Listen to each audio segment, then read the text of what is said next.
Welcome everyone to another video from the Secrets of the Jedi canon book. For those unfamiliar with this video series, here I break down an excerpt from the Secrets of the Jedi canon book that came out a few years ago, which is basically written from Luke Skywalker's point of view, like a diary, where he wrote about almost everything, whether it be the different Jedi of the Republic or galactic events from before he was born. And once I finish this series, there are 3 more books that focus on the Sith, bounty hunters, and Wookiees that I'll get into next, so make sure to subscribe if that interests you at all. Let's get into it. While the sequels may have been a bit of a mess, one of the fandom's favorite characters to come out of the new films was Kylo Ren. The dark side antagonist conflicted over his place in the story. Here's what Luke has to say about his nephew. He might now be known as the First Order's most feared warrior, but Kylo Ren didn't always walk the path of darkness. Long ago, he was one of my Padawans in the new Jedi Order, but we shared far more than just our devotion to the old ways. We shared the fabled Skywalker blood. The son of my friend Han Solo and my sister Leia, Ben Solo was my nephew, my responsibility, and my greatest failure. Leia could see the darkness taking hold of her son and entrusted me with helping Ben find balance. Yet, as the darkness continued to grow in the boy, I wasn't strong enough to stop it from taking hold.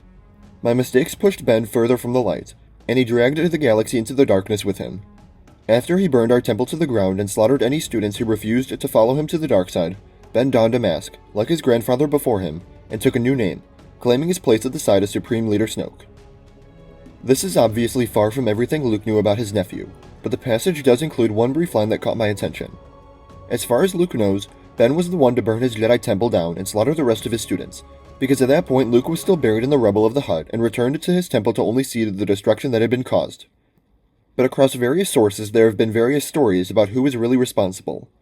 In the Rise of Kylo Ren comic, it's a third party that destroys the temple, with it being presumed to either be Snoke or the Knights of Ren at this point, to force Ben's hand and make him permanently turn against Luke.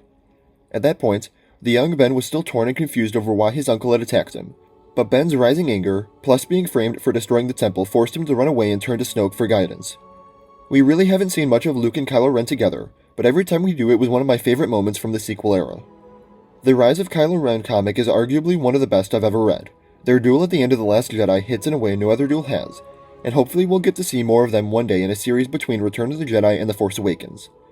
Ever since the sequel started releasing in theaters, Luke's adventures in that 30-year gap have been something fans have wanted to explore thanks to the new possibilities offered by Disney+.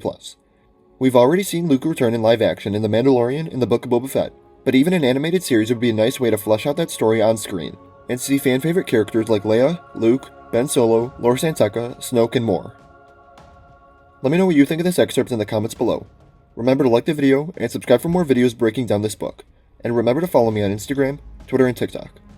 Thank you all for watching, and remember, the Force will be with you. Always.